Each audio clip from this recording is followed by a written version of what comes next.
जय गुरु जी संगत जी। मेरे प्यारे पिता परमेश्वर गुरु पाके चरणों में कोटि कोटि प्रणाम। जिन्होंने गुरु जी के इस ब्लेस चैनल को सब्सक्राइब नहीं किया वो प्लीज़ सब्सक्राइब कर लें और बेल आइकन को प्रेस कर लें ताकि आपको लेटेस्ट अपलोडेड वीडियो की जानकारी मिल सके और गुरु जी जो मैसेज या ब्लेसिंग आप तक पहुंचाना चाहते हैं वो बिना रुकावट पहुंच सके। ओम नमः शिवाय, शिव जी सदा सहाय। ओम नमः शिवाय, गुरु जी सदा सहाय। जय गुरुपा, अनंतम अनंतम शुक्राना मेरे गुरुपा। इसी के साथ आज के सत्संग की शुरुआत करेंगे। ये सत्संग गुरु जी की प्यारी और ब्लेस्ड संगत द्वारा व्हाट्सएप पर ऑडियो फॉर्म में प्राप्त सत्संग है और संगत जी के मोबाइल नंबर के लास्ट 4 डिजिट हैं 2255। शिव जी सदा सहाय। ओम नमः शिवाय, गुरु जी सदा सहाय। जय गुरु जी।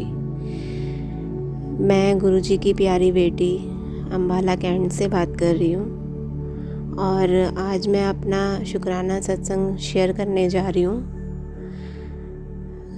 आज मैं इस सत्संग में ये बताऊँगी कि मुझे गुरु जी ने अपनी ब्लेसिंग्स किस किस तरीके से दी है। फ़र्स्ट ऑफ़ ऑल मैं अपना कनेक्शन बताना चाहूँगी कि मेरा गुरुजी के साथ कब जुड़ा। इसी साल 2024 के मार्च में मुझे गुरुजी के बारे में पता चला। तो उस टाइम मैंने यही मन में अरदास की थी कि एक बार मेरा अगर मुझे अपना घर ब्लेस हो जाएगा तो फिर मैं गुरुजी को मानने लगूँगी। ये मेरी एक बहुत बड़ी भूल थी। मैं हर शुक्राने में यही बोलती हूँ, हर सत्संग में मैं यही बात करती हूँ कि मैं दिल से माफ़ी मांगना चाहूँगी गुरुजी से कि मैंने ऐसा बोला।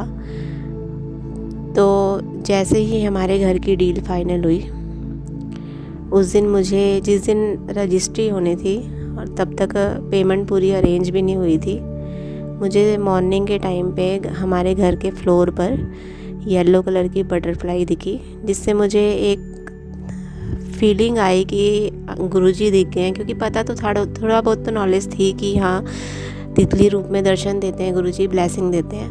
तो वहाँ पे जो मेरा थोड़ा सा कॉन्फिडेंस डाउन हो रखा था वो 50% मेरा बढ़ गया कि हाँ गुरुजी ने दर्शन दे दिए। तो ये एक पॉजिटिव इंडिकेशन है मेरे लिए। तो फाइनली उस दिन वो डील फाइनल हो गई। तो घर आके मैं काफ़ी खुश थी। ये सरप्राइजिंग मोमेंट था मेरे लिए, घर की डील फाइनल होना। फिर उसके शायद 1-2 दिन बाद गुरुजी ने मुझे डिवाइन दर्शन दिए, ब्लेसिंग दी उन्होंने ड्रीम्स में। और ड्रीम्स में मैं आपको बताऊंगी कि गुरुजी ने मुझे अपना जो उनका एक टीनेजर का जो स्वरूप होता है वो वाले दर्शन दिए थे। जैसे मुझे सपने में दिखाई दे रहा है कि गुरुजी दिखे और एक बहुत तेज़ रोशनी है वो पहले आई है वाइट कलर की और उसके बाद गुरुजी मुझे दिखे। और मेरी उसी टाइम ही अचानक से नींद खुल गई और मैंने सोचा ये क्या हो गया, ये क्या था। तो चलो फिर उसके बाद कहते हैं गुरुजी जब हमें ब्लेसिंग देते हैं, हमारी लाइफ में आ जाते हैं, उसके बाद धीरे धीरे वो हमारे जो कष्ट है वो दूर करना शुरू करते हैं। तो शायद उस टाइम हमारे घर में कुछ थी, नेगेटिविटी थी। सॉरी संगत जी, कोई आ गया था। तो मैं अपना सत्संग फिर से कंटिन्यू करती हूँ यहीं से ही। उसके बाद क्या हुआ कि मुझे गुरुजी के मैसेज आने लगे। मैसेज तो पहले भी आते थे बट मैं सत्संग जब सुनती थी तो मुझे कंटिन्यू सत्संग आते थे कि घर में कुछ चीज़ रखी है और उसे तू अपने अलमारी में देख, अपने किसी कोने में देख। तो पता नहीं क्यों ऐसा हुआ कि मैं उस टाइम मैं काफ़ी मेंटली नेगेटिव काफ़ी चल रही थी। मतलब कि प्रेशर काफ़ी आ गया था, हार्ट टाइट भी हो गया था, बहुत सारी चीज़ें थी, घर में कुछ मिस हैपनिंग भी हो गई थी। तो इस वजह से भी स्ट्रेस चल रहा था। तो क्या हुआ कि मेरे अचानक ही बैठी थी मैं, तो मन में आया कि चलो एक बार देखती हूँ, अगर गुरुजी ऐसा बोल रहे हैं तो देखती हूँ मैं। मैंने पूरे दिन आधे दिन तक अपनी अलमारी वगैरह सब देखी, इसी देखने के उसमें ही मैंने 2-3 अलमारियाँ अपनी सेट भी कर दी, तो फिर भी कुछ नहीं मिला मुझे। तो फिर मैं आराम से बैठ गई। बैठने के बाद अचानक ही मुझे याद आया कि चलो मैं ऐसा करती हूँ, अपने जो हमारा मंदिर है उसके एक बार दराज में देखती हूँ कि अगर कुछ उसमें हो। जबकि ऐसा एक माइंड ऐसा बोल रहा था कि उसमें क्या हो सकता है, मंदिर में तो कोई ऐसी चीज़ हो नहीं सकती है। फिर भी मैंने देखा, तो जैसे ही मैंने उसका ड्रॉअर खोला, उसमें मुझे एक अखबार का टुकड़ा मिला। अखबार के टुकड़े में एक रेड कलर की सिंदूर थी, और वो सिंदूर ऐसे भी नहीं कि प्रॉपर एक जो अच्छी वाली सिंदूर होती है, जो होती है ना केमिकल वाली, वैसी सिंदूर थी। और उसमें 50 रुपये का नोट रखा हुआ था, जो कि काफ़ी पुराना था। और मैंने बाद में जब चेक किया तो वो 2018 शायद कि 17 इतना पुराना था वो न्यूज़पेपर। पता नहीं इतना पुराना 2024 में कहाँ से आ गया। मुझे याद आ रहा है कि हमारा ऑफ़िस में हमने उस टाइम न्यूज़पेपर लगवाया था, तो वो कुछ न्यूज़पेपर बचे होंगे। अब ये तो गुरुजी जानते हैं कि क्या है क्या नहीं, बट उन्होंने इंडिकेशन दिया और मुझे एक्चुअल में मिला भी। तो तब तक मैंने घर में गुरुजी के बारे में कुछ भी नहीं बताया था। तो मैंने वैसे ही बोला कि मुझे मैंने अपने हस्बैंड को बताया कि मुझे ऐसी ऐसी चीज़ मिली है। तो वो बोलने लगे कि हो सकता है मैंने ही रखा हो। वो बोलने लगे कि वहम मत कर। तो मैंने बोला कि बस दिमाग में शक बैठ गया है। और दूसरी बात, हम इतने कर्मकांडी या इतनी इन चीज़ों में नहीं पड़ते हैं कि हमारे माइंड में ये चीज़ आए कि हाँ, हम अगर 50 रुपीज़ रख भी रहे हैं, चलो कोई अरदास होती है या मंदिर में हम चढ़ाते हैं, तो हम उसके साथ अखबार में सिंदूर नहीं रख सकते हैं। ये हमारे माइंड में कभी ना आया, ना कभी आएगा कि हम सिंदूर रखें। ऐसे नॉर्मल हम 50 रुपये या जो भी पैसे हैं वो रख लेते हैं। तो चलो जो भी था, मैंने कहा जो भी है आप ऐसा करो, इसे हम अपने घर में नहीं रखेंगे। आप ऐसा करो, इसे पैसे मंदिर में चढ़वा के आ जाओ और इस सिंदूर का देख लो आपने क्या करना है। तो हमने उसी टाइम ही वो घर से बाहर सिंदूर रख दी। पता नहीं क्या बुरी बला थी जो हमारे घर में किसी ने रखी थी और हमें पता ही नहीं था, अगर गुरुजी ना बताते तो। पहला सत्संग तो मेरा ये हुआ स्टार्टिंग में। उसके बाद मुझे एक दिन फिर से ड्रीम में गुरुजी ने दर्शन दिए, कुछ दिन बाद ही। और उसमें जैसे मैं ड्रीम शुरू से बताती हूँ। ड्रीम मुझे ऐसा है कि मेरी मदर इन लॉ जो हैं वो बोल रही हैं मुझे आके कि घर में किसी ने कुछ किया है। और तभी जैसे मेरे हस्बैंड ने पीछे से इशारा कर दिया कि इसे मत बताओ कुछ, और वो चले गए।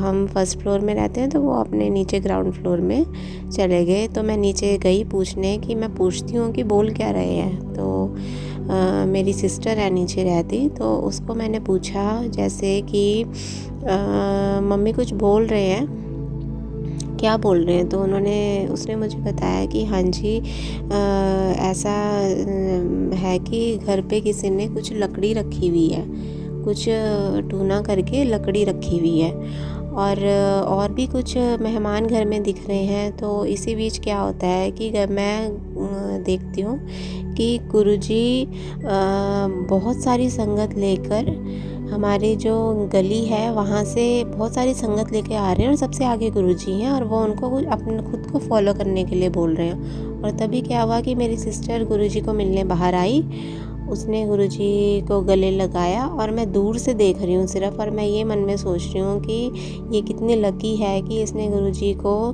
गले लगा लिया, और चलो कोई बात नहीं, मैं दूर से ही दर्शन कर लेती हूँ। और वो जो छोटी सी लकड़ी है, वो जिसकी मैं बात कर रही थी कि बोल रहे हैं कि घर में किया है किसी ने कुछ, और वो लकड़ी जैसे मेरी सिस्टर के बेटे ने, छोटा 6-7 साल का बेटा है, वो जैसे बैठा है चेयर पे, और उसने वो लकड़ी अपने कंधे में रखी हुई है। और उसके बाद बस इतना सा दिखा मुझे, और ड्रीम मेरा खुल गया। गुरुजी के जैसे ही मुझे दर्शन हुए और मैं अचानक से उठ गई, और मैं सोच में पड़ गई कि मुझे ये सपना क्यों आया। बाद में मैंने काफ़ी सत्संग सुने, तो उसमें फिर यही मुझे रिप्लाई मिला कि गुरुजी जो भी कष्ट होते हैं वो ऐसे ड्रीम्स में दिखा के हमारे कष्ट काट देते हैं। इसके लिए बहुत बहुत शुक्राना गुरुजी। फिर आगे का मैं बताती हूँ आपको, जो मेरी उनके साथ जर्नी है। फिर मुझे गुरुजी से रिलेटेड काफ़ी सत्संग और भी आते थे, सुनती थी मैं, बहुत आस्था से सुनती थी, घर में किसी को नहीं पता था। तो जिन आंटी ने मुझे उनसे मतलब गुरुजी के बारे में बताया था, तो मुझे गुरुजी का मैसेज आया है कि दिल्ली आने की तैयारी कर ले, बड़े मंदिर आने की तैयारी कर ले। तो मैंने पता नहीं, मुझे ऐसा मन में तो था कि कोई क्या ही जाने देगा मुझे, कभी मैं आज तक घर से निकली तो हूँ नहीं, तो दिल्ली जाना तो बहुत दूर की बात है। तो मैंने ऐसे ही उनको कॉल मिला ली 1-2 दिन बाद, जब मुझे रिपीट ये मैसेज आए 7 जुलाई को जन्मदिन है मेरा और तू दर्शन करने आएगी, ऐसा कुछ मुझे मैसेज आता था। तो मैंने उनको फ़ोन करके बोला, मैंने कहा 7 जुलाई को गुरुजी का बर्थडे है। उन्होंने बोला हाँ। तो मैंने कहा चले फिर डुगरी मंदिर। मुझे तब तक डुगरी मंदिर का ही पता था। कह रहे नहीं, डुगरी मंदिर तो नहीं खुला होता, लेकिन मैं बड़े मंदिर जा रही हूँ और वो है छतरपुर में, दिल्ली में। तो मैंने कहा मुझे भी जाना है। तो फिर कैसे जाएंगे? कह रहे बस जा रही है और मैंने अपनी टिकट तो अरेंज करवा दी है, अगर आपने जाना है तो बता दो, मैं आपकी भी करवा देती हूँ। तो मैंने घर में किसी से तो बात की ही नहीं थी, पूछा ही नहीं था गुरुजी का, मैंने बताया ही नहीं था कि मैं मानने लगी हूँ या जो भी है। मैंने 10-20 दिन पहले टिकट को बुक करवा दी और उस 10-20 दिन में मेरे दिमाग में यही कश्मकश थी, मैं कैसे बताऊँगी, कोई मानेगा कि नहीं मानेगा, जाने देगा कि नहीं जाने देगा, कुछ नहीं पूछा मैंने। फिर जैसे जैसे टाइम नज़दीक आया तो वैसे वैसे मैंने हिम्मत जुटाई। सबसे पहले मैंने अपने हस्बैंड को बताया कि ऐसी ऐसी बात है। वो भी थोड़ा शॉक्ड हुए, बट ये है कि उन्होंने मुझे कभी किसी चीज़ की रोक टोक की नहीं है। उनके लिए शॉकिंग तो था, लेकिन उन्होंने बोला चलो ठीक है, अगर तू जा रही है, बस में है, सेफ़ है, तो ठीक है चले जा। मेरी छोटी सी गुड़िया है 2 साल की, तो मैं बेटे को, तो मेरा बेटा है 10-11 साल का, तो वो अपनी केयर खुद कर लेता है, तो वो पापा के साथ यहाँ रह लेगा और मैं उसे लेकर चले जाऊँगी। चलो ठीक है। उस दिन फिर मैंने उनको बोला कि अब देखो, अब घर में बताना अब आपकी रिस्पॉन्सिबिलिटी है, आपने जैसे भी बताना, मैंने आपको बता दिया, अब आगे का आप देखो कि आपने कैसे घर में बताना है। तो जैसे ही टाइम नज़दीक आने लगा तो उन्होंने घर में भी बता दिया कि ऐसे ऐसे जा रही है, मंदिर का बोला था, मंदिर में जा रही, दिल्ली में कोई मंदिर है वहाँ जा रही है। चलो ठीक है कि गुरुजी की कृपा से ना हस्बैंड ने कुछ बोला, ना घर वालों ने कुछ बोला, मन में तो जो भी डाउट रहे होंगे, बट मुझ तक किसी ने कोई बात नहीं आने दी। फिर मैं 7 जुलाई को गुरुजी की कृपा से बड़े मंदिर गई दर्शन करने। ये मेरा फर्स्ट टाइम था, उससे पहले ना कोई मैंने गुरुजी का सत्संग अटेंड किया था, ना कुछ भी। ये मेरा फर्स्ट एक्सपीरियंस था जो मैं सीधे मुझे बड़े मंदिर जाने का मौका मिला। और मैं अपने आप को इस चीज़ के लिए बहुत लकी मानती हूँ कि मुझे गुरुजी ने अपने इस काबिल समझा मुझे कि मैं फ़र्स्ट टाइम ही मुझे बड़े मंदिर का मौका मिल गया सीधे। फिर वहाँ से आकर धीरे धीरे मेरा रूटीन ही यही बन गया कि मैं सत्संग सुनती थी और घर का काम करती थी, ऐसे ऐसे करके सब चीज़ें हो गई। रूटीन मेरा ऐसा बनने लग गया।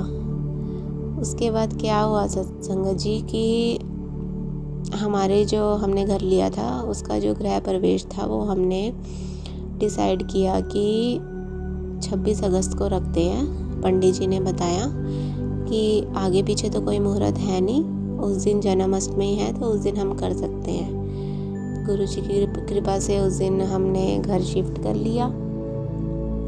घर शिफ्ट करने के बाद ये लगा लो कि कहते हैं ना कि जब हम बिज़ी हो जाते हैं, काफ़ी बिज़ी हो गई थी मैं सामान शिफ्ट करने में, उससे पहले भी उससे बाद भी, तो मेरा सत्संग सुनना बहुत कम हुआ करता था। बहुत कम क्या, बहुत बिल्कुल ही ये लगा लो कि बिल्कुल ही मैं सुन नहीं पा रही थी सत्संग। मन में तो था कि नहीं सुन पा रही हूँ, पर चलो। फिर सिर्फ हफ्ता 10 दिन ही हुए थे, उसके बाद पता नहीं क्या हुआ कि एक अचानक से ही हम पे कुछ प्रॉब्लम आ गई। और प्रॉब्लम ऐसी आई कि मतलब थोड़ा सा ये कह लो आपकी नेगेटिविटी थी या किसी की नज़र थी, जो भी कह लो, मतलब हल्की सी मतलब सिचुएशन ख़राब ही हो गई थी। तो उससे पहले मुझे मैसेज आया था गुरुजी का कि अगले 3 दिन तेरे कष्टकारी हैं और तू उसे ध्यान से मंत्र जाप अपना पढ़ा और सब ठीक हो जाएगा।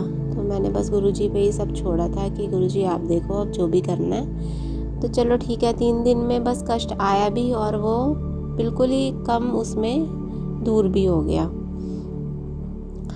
तो इसके लिए मैं गुरुजी को बहुत बहुत शुक्राना करूँगी। मैंने अपने लास्ट सत्संग में इस चीज़ के बारे में बात की थी, शेयर की थी अपनी ये प्रॉब्लम भी, कि कैसे मैसेज आया और वो हो भी गया। अभी कुछ दिन पहले ही मुझे मैसेज आ रहा था कि तेरे बेटे पे कष्ट है। तो यही सोच रही थी कि चलो, विश्वास था कि गुरुजी ने अगर हमारा हाथ पकड़ा है तो कुछ ऐसा होगा नहीं, ज़्यादा सीरियस कुछ होगा नहीं, छोटे में ही कुछ जो होगा वो कट जाएगा। तो इतना मैंने ध्यान भी नहीं दिया। फिर क्या हुआ कि दिन में मेरा बेटा स्कूल से आया तो उसके पैर पे काफ़ी चोट लगी थी। पता चला तो वो ग्राउंड में खेलते खेलते गिर गया। तब याद आया कि हाँ, मुझे मैसेज आया था और ये गुरुजी ने कष्ट मेरे बेटे का शायद काफ़ी बड़ा होता है और बहुत छोटे में कट गया। तो ऐसे बहुत सारे मेरे सत्संग हैं जो सभी संगत भी बोलते हैं, मैं भी बोल रही हूँ कि हर दिन ही कोई ना कोई सत्संग ऐसे होते हैं जो कि बस गुरुजी की प्रेजेंस फील कराते हैं, उनकी ब्लेसिंग्स फील कराते हैं कि हाँ, गुरुजी हमारे साथ हैं। मुझे फिर अभी कुछ दिन पहले ही 6 अक्टूबर को डुगरी जाने का भी मौका मिला। वहाँ का भी सत्संग मेरे लिए काफ़ी बड़ा है मेरी लाइफ का, कि मेरे जो अंकल जी हैं, हस्बैंड हैं, वो मानते नहीं थे। मतलब उन्हें पता था कि मैं मानती हूँ, उस चीज़ की वो रिस्पेक्ट करते थे, बट वो उनकी आस्था नहीं थी। तो मैं बताती रहती थी उनको, सत्संग उनको सुनाती रहती थी। तो पता नहीं क्या हुआ, उनके माइंड में अचानक ही आ गया। जैसे अगले दिन हमने 4 बजे निकलना है मैंने, और रात को 11 बजे प्लानिंग बन रही है कि मैं भी चलूँ साथ में। और मैं ये सुन के हैरान कि मैं भी चलूँ, ऐसा कैसे हो सकता है, कैसे बोल दिया इन्होंने। सब गुरुजी की कृपा थी, उन्होंने जोड़ना था उनको भी शायद अपने साथ। तो बस रात को प्लानिंग बनी, किसी को नहीं बताया था फैमिली में कि हम कल जा भी रहे हैं। तो अगले दिन बस निकल गए, डुगरी मंदिर के भी दर्शन हो गए और वहाँ जाके मुझे लंगर प्रसाद मिला। हम पूरी फैमिली गए थे। गुरुजी ने बोला था कि अगली बार तुझे पूरे परिवार के साथ बुलाऊंगा, और वही चीज़ हुई भी। तो वहाँ पे जाके मुझे ये था कि मुझे स्वरूप चाहिए। मुझे संगत जी बताऊँ कि मुझे जो फर्स्ट स्वरूप मिला था, जो पहला स्वरूप था, वो मुझे बड़े मंदिर से आते हुए मिला था, जिस बस में हम गए थे। तो वहाँ पे जो स्वरूप गुरुजी का उन्होंने, आंटी जी ने बस पे लगाया था, तो मैंने उनसे रिक्वेस्ट की कि मेरे पास आज तक कभी कोई स्वरूप नहीं है, तो आप क्या मुझे ये दे सकते। तो उन्होंने बहुत आसानी से मुझे दे दिया। तो मैंने उस स्वरूप को मतलब घर में रखा था, बट उसको फ्रेमिंग वगैरह कुछ नहीं करी थी, इतनी नॉलेज नहीं थी। अब धीरे धीरे सब चीज़ों का पता चलता है। तो मैंने बस ऐसे ही पेस्ट करके वॉल पे लगा दिया। तो फिर ये भी था कि ये तो कैलेंडर मिला है मुझे, वो भी उन्होंने टेयर करके फाड़ करके वैसे उन्होंने लगाया था। तो ये था मुझे कि एक प्रॉपर अच्छा सा मुझे कुछ वो मिल जाए जिसे मैं फ्रेमिंग करवाऊँ। तो डुगरी मंदिर में जो आंटी जी मेरे साथ गए थे, उन्होंने बताया कि यहाँ पे ब्लेसिंग्स मिलती हैं, अगर हम टाइम पे फ्री हो गए तो हम ब्लेसिंग्स के लिए जाएंगे।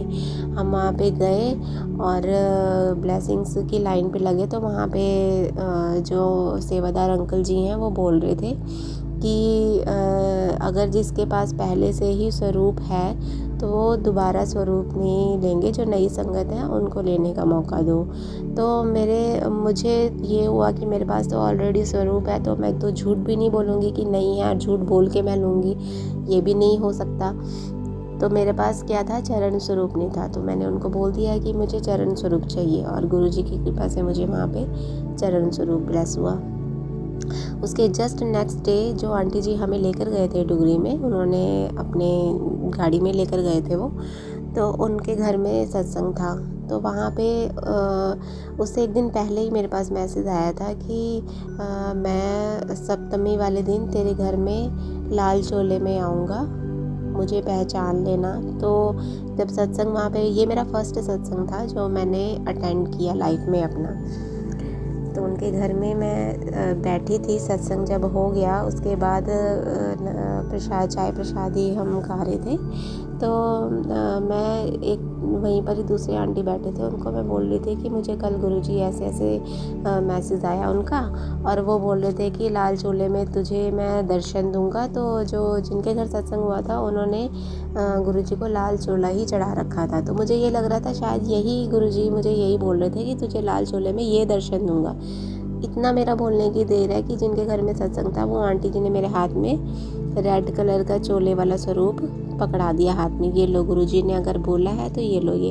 और उन्होंने ये बोला कि मैंने 2 स्वरूप मंगवा रखे थे और मुझे तो ये भी नहीं पता कि इसमें से लाल वाला भी हो सकता है, लाल चोले वाला भी स्वरूप है, तो चलो ये गुरुजी की ब्लेसिंग आपके लिए। मैं उस टाइम बहुत खुश हुई कि चलो जो मैं चाहती थी, मैंने डुगरी में मन में यही बोला था कि मुझे एक स्वरूप मिल जाए जिसे मैं फ्रेमिंग करवाऊँ अच्छा सा। तो और मैं आपको ये भी बता दूं, जो मुझे पहला स्वरूप मिला था वो भी सेम मुझे लाल चोले में मिला जो मुझे सेकंड टाइम में मिला। तो वो सेकंड टाइम वाला मैंने फ्रेमिंग के लिए उसी दिन ही दे दिया। उन्होंने बोला कि अब इसे ऐसे ही नहीं रखना है और फ्रेमिंग करवानी है। तो मैंने जो चरण स्वरूप भी था और जो मुझे ब्लेसिंग में मिला था आंटी जी के घर में, वो दोनों स्वरूप मैंने फ्रेमिंग के लिए दे दिए। तो अच्छा, गुरुजी ने मेरे घर में शायद बहुत अच्छे तरीके से बोला था, जैसे कि सप्तमी वाले दिन आऊँगा, तो आ भी गए थे। तो उनकी जो बेटी थी वो मेरे पास ट्यूशन पढ़ने आती है, तो मुझे 2-3 दिन से बोल रही थी कि आप गुरुजी की गद्दी बिठाओ, आप गुरुजी की गद्दी बिठाओ। तो मैंने कहा बेटा मुझे इस चीज़ के बारे में कुछ नॉलेज नहीं है, क्योंकि किसी भी चीज़ को अगर हम करते तो रूल रेगुलेशन फॉलो करने बहुत ज़रूरी होते हैं। तो मैंने कहा मैं आपकी मम्मी से आके बात करूँगी, अगर वो जैसा मुझे सजेस्ट करेंगे तो वैसा मैं करूँगी। तो उन्होंने फिर मैं उनकी मम्मी से मिली, उन्होंने बोला कि गद्दी ऐसे ही नहीं रखते हैं।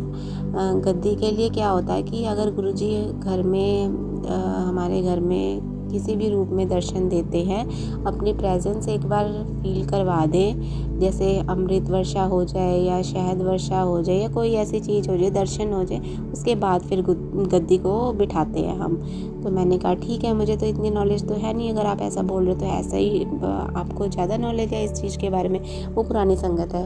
और तो ठीक है, मैंने उनका बोला माना। तो वो उन्होंने बोला कि अगर मेरी बेटी आपको ऐसा बार बार बोल रही है तो हो सकता है ये आपको गुरुजी का आदेश हो कि आप गद्दी बिठाओ। तो आप ऐसा कीजिए, जैसे कान्हा जी की आती है छोटी सी, हम सिंहासन लेते हैं और चरण स्वरूप भी आते हैं। तो उन्होंने बोला आप ऐसा करो, वो रख सकते हो, आप छोटा स्वरूप और छोटा सिंहासन रख सकते हो।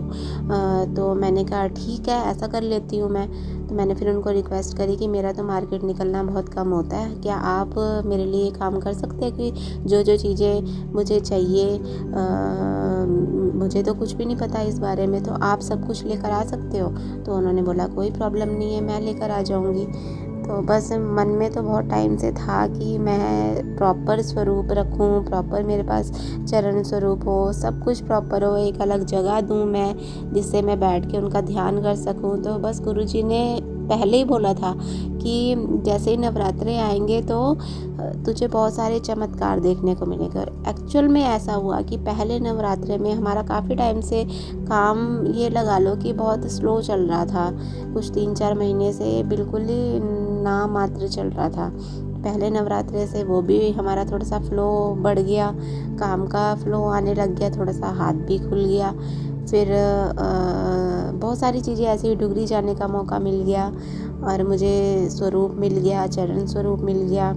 उसके बाद उन्होंने बोला कि चलो ऐसा करो, कल आपके स्वरूप भी आ जाएंगे फ्रेम होके, और कल गुरुजी का दिन भी है वीरवार, और आप ऐसा कीजिए कल मॉर्निंग में कड़ा प्रसाद बनाइए आप और थोड़े से फूल लेकर आना, और मैं आ जाऊँगी मॉर्निंग में। तो ऐसी बात हुई, अगले दिन मॉर्निंग हुई, मैं मॉर्निंग में 5 बजे उठ गई। उठ के मैंने सारा घर का काम किया और कड़ा प्रसाद संगत जी मैं बताऊं तो मैंने फ़र्स्ट टाइम कड़ा प्रसाद आटे का बनाया। सूजी का तो बनाया था बट फर्स्ट टाइम आटे का बनाया। गुरुजी की कृपा से बहुत अच्छा बना, बहुत टेस्टी बना, सबको बहुत पसंद आया। सब गुरुजी की कृपा है। तो और सबसे बड़ी बात ये है कि घर में होता है ना एक कि चलो हम तो मानते हैं, अगर घर के और फैमिली मेम्बर भी अगर इस चीज़ में थोड़ा सा हमें सपोर्ट कर दे तो और हम इस चीज़ को ओपनली और दिल से जो जो हम चीज़ चाहते हैं, चाहे गुरुजी के सत्संग लगाने हो घर में, टीवी पे लगाने हो, फ़ोन में सुनने हो, जो भी है उनके गुरबानियाँ सुननी हो, वो हम बहुत फिर दिल खोल के और बिल्कुल टेंशन फ्री होके सुनते हैं। तो यही चीज़ मेरे साथ हो रही है अब कि गुरुजी ने मेरे हस्बैंड को भी कुछ चमत्कार दिखा दिए ऐसे कि वो भी मानने लग गए उन्हें। और गुरुजी की कृपा से आज ऐसा है कि मैं सब कुछ, चाहे मैं सत्संग सुन रही हूँ, चाहे मैं सत्संग शेयर कर रही हूँ, चाहे मैं गुरुजी को भोग लगा रही हूँ, वो खुद बोल रहे हैं कि ये बनाया, भोग लगा दिया, ये किया, तो ये ऐसा कर दिया, तो बहुत अच्छा फील हो रहा है कि चलो ये भी हस्बैंड भी मानने लगे हैं। तो मैं हस्बैंड की आपको बात बताती हूँ कि उनका कैसे जुड़ाव हुआ। पहले तो चलो ठीक है, कई चीज़ों में बोलते थे कि हाँ चलो देखते हैं, ऐसा करते हैं। मैंने कहा देखो आप सब कुछ करो, चैलेंज मत किया करो प्लीज़, ऐसे मुझे अच्छा नहीं लगता। कि ठीक है आपकी आस्था है नहीं है वो आप अपने तक रखो, और मेरी जो आस्था है वो मैं खुद अपने तक रखती हूँ। तो मुझे अच्छा नहीं लगता है कि कोई गुरुजी के बारे में कुछ भी बोले, तो मैं इसलिए किसी से शेयर भी नहीं करती हूँ ज़्यादा। तो क्या हुआ, एक दिन, अभी कुछ इन नवरात्रों की बात है, जिस दिन हमने डुगरी का प्रोग्राम बनाया रात को 11 बजे, उससे 2 दिन पहले की बात है। तो मेरे हस्बैंड के अंगूठे में क्या था, काफ़ी टाइम से 1 डेढ़ 2 महीना 3 महीना हो गया, अंगूठे में काफ़ी दर्द होता था, टिप पे काफ़ी दर्द होता था। तो दर्द होने से ऐसा भी लग रहा था शायद यूरिक एसिड ना हो या कुछ, डॉक्टर को तो दिखाया नहीं था। तो बस दिमाग पता नहीं क्या आया, सुना तो था कि जो चंदन टीका होता है, मैं तो लगाती थी बट उनको नहीं मैंने कभी बोला ऐसे कि आप चंदन टीका लगाओ या कुछ है। मेरे पास क्या था, वो जो घिसने वाला होता है ना, वो चंदन टीका था, जो मतलब हस्बैंड पहले लगाते थे, बीच में उन्होंने लगाना बंद कर दिया। जो पानी से उसमें चंदन की लकड़ी होती है और एक चकला होता है, उस पर करके घिसते हैं, तो वो मैं करती थी। तो मैंने क्या किया कि गई मैं मंदिर में बैठी और गुरुजी का मंत्र जाप किया, और मंत्र जाप करके मैंने जो चंदन का लेप बना उसको मैंने हस्बैंड के अंगूठे पर लगा दिया। तो वो पूछने लगे कि तो ये क्या लगा रही है, कोई दवाई लगा रही है? मैंने कहा हाँ दवाई ही है। मैंने नहीं बताया कि ये जो चंदन है, गुरुजी का ब्लेस किया हुआ चंदन है, वो मैं लगा रही हूँ। तो ठीक है, थोड़ी देर बाद शाम को शायद उनकी नज़र पड़ी होगी कि ये तो दवाई नहीं है, तो उन्होंने मुझसे पूछा कि ये तूने क्या लगाया है, गुरुजी वाला चंदन लगाया? मैंने कहा हाँ जी। तो उन्होंने कुछ नहीं बोला। फिर रात हुई जब, तो मैंने उनसे पूछा, शाम के टाइम ही पूछा मैंने कहा कुछ फ़र्क पड़ा? तो वो रेडी नहीं थे ये बोलने को कि हाँ फ़र्क पड़ा। तो बोल रहे हाँ अभी है, थोड़ा है। मैंने कहा चलो कोई बात नहीं, मैं फिर से लगा दूँगी। आस्था थी, मैंने गुरुजी को ये बोलता, गुरुजी चमत्कार दिखा दो, हस्बैंड को भी अपना चमत्कार आप दिखाई दो आज। तो शाम को फिर मैंने पूजा की, और पूजा करके फिर मैंने चंदन का वो लेप बनाया और रात के टाइम फिर मैंने लगा दिया। तो जब रात को सोने लगे तो मैंने पूछा कि दर्द है? कह रहे हाँ बिल्कुल ठीक हो गया, दर्द तो बिल्कुल भी फील नहीं हो रहा है। मैंने कहा देखा फिर गुरुजी का चमत्कार? तो वो कुछ नहीं बोले, मन ही मन तो मान गए होंगे कि हाँ ये चमत्कार से तो कम नहीं है ये बात कि कहाँ इतना दर्द हो रहा था और कहाँ बिल्कुल ही दर्द बंद हो गया, तो ये किसी चमत्कार से तो कम था नहीं। तो ऐसे ऐसे करके 2-3 दिन बाद मुझे लग रहा है कि ये जो वो डुगरी जाने के लिए उन्होंने हाँ बोल दी, इसका मेन रीज़न यही था, ये जो गुरुजी ने अपना चमत्कार दिखाया। तो इसके लिए बहुत बहुत शुक्राना गुरुजी कि उन्हें भी ब्लेस किया मेरे बेटा तो मानता ही है। वही बात है ना कि जो पेरेंट्स कोई चीज़ करते तो बच्चे उन्हें फॉलो करते ही करते हैं, चाहे फिर वो कोई भी चीज़ हो, अच्छी चीज़ कर रहे हैं या बुरी चीज़ कर रहे हैं, बच्चे सब देखते हैं। तो उनकी आस्था भी, मेरे बच्चों की आस्था भी गुरुजी में पहले से ही, उन्होंने इफ़ बट कुछ नहीं किया। बड़े तो कर भी देते हैं, लेकिन बच्चे तो भगवान का ही वो स्वरूप होते हैं, उन्होंने कुछ इफ़ एंड बट नहीं किया कभी भी। तो ये चीज़ें हैं, काफ़ी चीज़ें हैं जो बतानी हैं। ऐसे तो अगर मैं बोलती रहूँगी तो बहुत बड़ा सत्संग हो जाएगा। तो अभी के लिए इस सत्संग को मैं यहीं विराम देती हूँ। जय गुरु जी, शुक्राना गुरु जी। संगत जी, आप लोग चाहें तो आप भी अपने साथ हुए सत्संग हमें व्हाट्सएप या ईमेल के थ्रू लिखकर या ऑडियो रिकॉर्ड करके भेज सकते हैं। इस सत्संग को यहीं विराम देते हुए अगले सत्संग की तैयारी करेंगे संगत जी।